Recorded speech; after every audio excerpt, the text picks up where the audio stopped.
Talk show terhangat Prime Topic kembali hadir.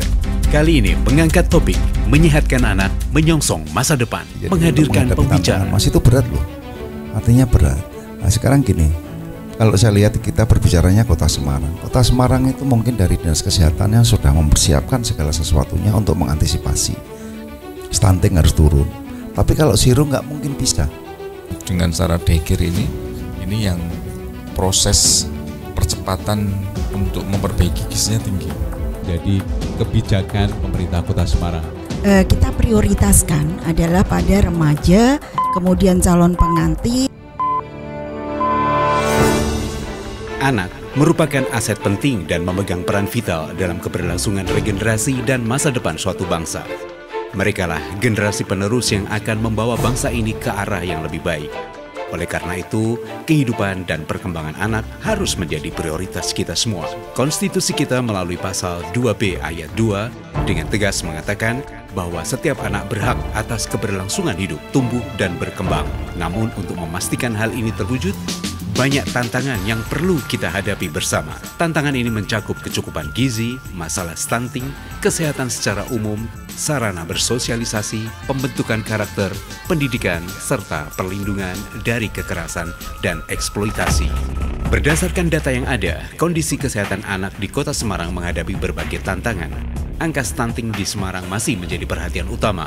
Meskipun angka prevalensi stunting menurun dari 21,30% pada tahun 2021 menjadi 10,40% di tahun 2022. Dan pada tahun 2024 ini ditargetkan menjadi 0%. Di tahun ini, Pemkot Semarang lebih fokus pada kesehatan anak dan telah melakukan berbagai upaya yang berhasil menekan angka stunting secara signifikan. Namun, masih banyak pekerjaan rumah yang harus dilakukan. Lalu bagaimana kebijakan dan upaya Pemkot Semarang untuk menyiapkan anak-anak kita agar bisa menjadi generasi emas di masa mendatang? Kita akan bahas lebih lanjut dalam diskusi Prime Topic bersama DPRD Kota Semarang kali ini, yang mengangkat judul Menyehatkan Anak, Menyongsong Masa Depan. Assalamualaikum warahmatullahi wabarakatuh. Kita kembali di ajang Prime Topic bersama DPRD Kota Semarang, bersama saya Dendi Ganda. Kita akan membahas, kita berkumpul di sini di Safir Room Hotel Quest Jalan Pelampitan nomor 37-36 Semarang, dengan tema yang saya kira sangat relevan dengan kondisi saat ini, yaitu membahas tentang generasi muda, generasi yang akan menjadi penerus kepemimpinan nasional ke depan, menjadi tulang punggung bangsa ini ke depan. Dan bersama saya ada Ketua DPRD Kota Semarang, Bapak Kadar Lusman, SEMM, monggo Pak. Alhamdulillah, kabar Sehat baik ya. Mas. Tambah Sehat, seger Mas. selalu. Seger dan bahagia Mas. Bahagia ya. Oke, di sebelahnya Mas Pilus ada Kepala Dinas Kesehatan Kota Semarang, Dr. Muhammad Abdul Hakam. Selamat datang di acara Prime Topic, Pak Hakam. Selamat siang Mas Dik. Sehat selalu ya, karena ngurusi kesehatan harus sehat terus ya. Seperti yang harus disampaikan bahagia sama Pak Ketua tadi, kita harus bahagia apapun yang terjadi. Gitu ya. Tapi bukan kepaksa ya Pak Hakam. Oh ya, pastilah kita harus bisa menyesuaikan. Makanya kita itu harus jadi orang yang fleksibel. Nah ini salah satu tips supaya tetap bahagia ya, menjadi fleksibel. Di sebelah beliau ada Profesor Dr. Sri Ahadi Nugraini, MKes, Guru Besar Gizi FKM Undip Semarang. Selamat datang di Prime Topic, Ya, Bu Sri. Siang, alhamdulillah. Ya. Bu Sri ini juga panggilan akrabnya Bu Didit ya kalau nggak salah. Iya, monggo. Bu Didit, terima kasih udah rawuh di acara Prime Topic. Kita akan diskusi dan memberikan edukasi ke publik tentunya ya. Iya, terima kasih Pak Sehat Dendi. ya Bu Didit? Alhamdulillah sehat. Oke, baik. Ya. Mas, gimana memaknai amanah konstitusi agar anak-anak ini merupakan kekayaan atau aset negara kita, bangsa kita, dan punya peran strategis untuk kemajuan bangsa untuk mencapai kesejahteraan utamanya Kota Semarang. Tema ini menarik, judulnya keren. Ya. Nah, itu sudah masuk dalam amanah undang-undang juga dari dulu ya. Bahwa kalau saya pernah ingat itu amanah undang-undang kan salah satunya ada yang berbunyi mencerdaskan kehidupan bangsa. Nah, dalam mencerdaskan ini kan ada beberapa hal penting wajib yang harus dilakukan oleh pemerintah. Kemudian dari pemerintah setelah melakukan program-program untuk menyiapkan supaya mereka cerdas itu harus sehat. Untuk menuju sehat itu ada beberapa hal juga yang harus dilakukan oleh pemerintah. Nah, kami ini kapasitas posisi kami sebagai wakil rakyat yang ada di DPRD Kota Semarang tentunya mendorong itu. Perda kita buat juga, kita dorong perda perlindungan anak perempuan. Nah, itu salah satunya tadi. Dari hal-hal yang harus kita lakukan dan pemerintah sudah merencanakan, tentunya dua-duanya antara lembaga legislatif dan eksekutif itu harus seiring berjalan. Karena berbicara tentang anak itu penting. Karena nasib bangsa kita ke depan ya tergantung dari anak-anak kita.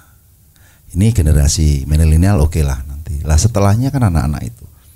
Nah, kalau mentalnya anak-anak itu keren, bagus, sehat, semuanya insya Allah negara kita ke depan juga akan sehat. Nah, tugasnya bareng-bareng.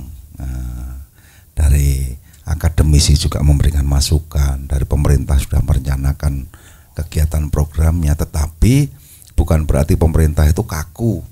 Ora gelem nampa masukan dari mana-mana, itu enggak sehat kabeh mengko. Pemerintah ora sehat, masyarakatnya ora sehat. Itu bahaya buat kesehatan. Kira-kira itu nanti. Jadi harus fleksibel itu ya. Oh iya, harus fleksibel kayak Pak Hakam, fleksibel. Sepanas apapun yang diminum tetap air putih. Nah. Baik, kabar baiknya memang prevalensi stunting di Kota Semarang ini cukup rendah ya, termasuk yang terendah di Indonesia. Tapi menurut World Population Review tahun 2023 itu Indonesia berada di peringkat 126 di dunia kalau nggak salah, dan itu berada di posisi terbawah bersama Timor Leste. Mungkin koreksi kalau datanya keliru. Kira-kira bagaimana upaya strategis untuk menjawab tantangan generasi emas di tahun 2045 mendatang, Mas Pilus? Mas, itu berat loh. Artinya berat. Nah, sekarang gini, kalau saya lihat kita berbicaranya Kota Semarang. Kota Semarang itu mungkin dari Dinas Kesehatan yang sudah mempersiapkan segala sesuatunya untuk mengantisipasi. Stunting harus turun. Tapi kalau zero nggak mungkin bisa. Nggak mungkin, karena kesadaran masyarakatnya kan berbeda-beda. Contoh kita lihat saja di posyandu di wilayah-wilayah. Kadang-kadang ada ibu atau keluarga itu gengsinya cukup tinggi. Jadi padahal pemerintah itu kan memberikan bantuan sesuai program itu supaya untuk mendukung kesehatan anak tersebut. Tapi mereka itu kadang-kadang tidak menerima, diterima tapi tidak diberikan kepada anak semisal. Karena mereka merasa iku kok mung koyok ngene tok dan semua itu banyak loh sering terjadi. Nah, ini kan harus kita urai persoalan-persoalan tersebut. Bagaimana sih kita menyadarkan orang tuanya walaupun program ini sudah oke, tapi kadang-kadang program itu kan memang tergantung dari PAD. Kadang-kadang juga yang diberikan itu belum sesuai. Ini kan masukan supaya nanti Pak Hakam itu ke depan bisa merencanakan bahwa itu penting juga. Semakin dikurangi gizi atau yang diberikan kepada anak pada saat posyandu, ya mereka tidak mungkin bisa sesuai harapan kesehatan dari mereka. Walaupun itu sebetulnya faktor yang tidak utama, yang utama adalah dari keluarga, dari asupan ibu. Nah, ini juga penting dorongan dari pemerintah untuk memberikan mereka. Tapi yang tidak kalah pentingnya sosialisasi. Ini harapan kami kepada Dinas Kesehatan Kota, sosialisasi untuk bisa bagaimana caranya kita menggandeng dari mana monggo untuk menyadarkan orang tua itu. Dikeroyok bareng gitu. Keroyok bareng-bareng. Kira-kira itu. Karena banyak Mas yang terjadi, apalagi di pedesaan-pedesaan itu kadang orang gagas soal posyandu atau apa, walaupun itu kecil tetapi kan harus kita upayakan bersama. Baik, saya ke Pak Hakam, Kepala Dinas Kesehatan Kota Semarang. Bagaimana gambaran umum tentang kondisi kesehatan masyarakat Indonesia, terutama anak-anak nih, seperti kasus kekurangan energi kronis, kemudian ibu hamil yang anemia. Monggo kalau datanya ada, Pak Hakam. Terima kasih Mas. Jadi memang secara berturut-turut kalau kita bicara Indonesia jelas pasti turun Mas, walaupun mungkin belum signifikan. Kalau tahun depan atau tahun ini harus turun di angka 14%, itu memang menjadi cita-citanya dari Pak Presiden dan seluruh potensi yang ada di pusat. Nah, yang di kota kabupaten termasuk di kota Semarang ini tentunya juga kami ini sedang berusaha terus. Nah, kalau angka yang tadi panjenengan sebut itu di awal dari 21 menjadi 10, di 2023 kemarin angka kita ini sedikit agak naik. Ada di angka sekitar 14,7 itu dari survei ya, dari survei. Jadi saya harus sampaikan Bapak Ibu semuanya, dari angka survei kemarin dari 10,7 ini sekarang naik jadi 14,7. Nah, tetapi kalau kita lihat di angka akumulatifnya sampai bulan Juli kemarin itu ada di 977 atau 1,16%. Nah, kemarin itu angka sampling itu memang angka yang dilakukan oleh teman-teman dari Kementerian Kesehatan. Jumlah samplingnya kalau tidak salah sekitar 900-an ya. Nah, ini balik kita jumlahnya sekitar 85.000. Ya, 85.000 yang stunting sekitar tadi 977 atau 1,16. Banyak 3 besar ada di daerah tengah, utara, selatan dari sisi prevalensi. Tapi kalau dari sisi akumulasi jelas yang paling banyak ada di utara. Akumulasi gitu. Ya. Kita selama 2-3 tahun ini sebetulnya mencoba untuk membuat suatu terobosan seperti yang tadi disampaikan sama Pak Ketua.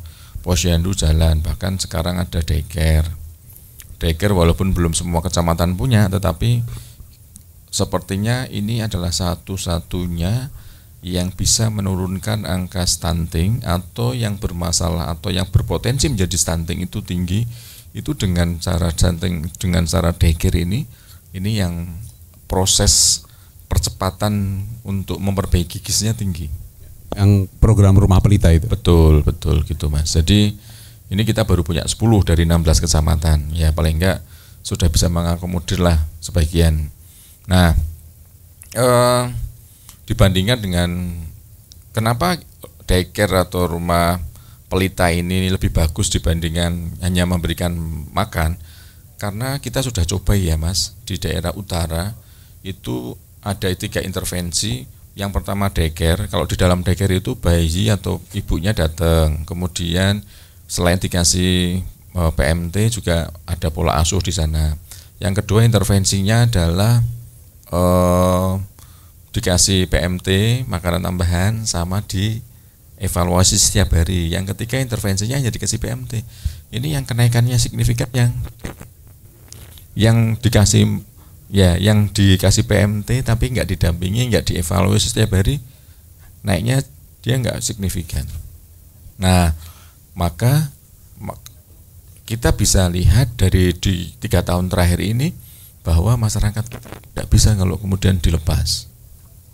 Mereka masih, jadi harus ada pendampingan. Betul ya. Gitu. Baik. Nanti kita akan gali lagi data dari Dinas Kesehatan Kota Semarang, bagaimana upaya untuk terus menjaga supaya prevalensi dari angka stunting, kemudian angka-angka seperti status gizi, status kesehatan ini tetap terjaga untuk menjaga generasi muda di Kota Semarang ini.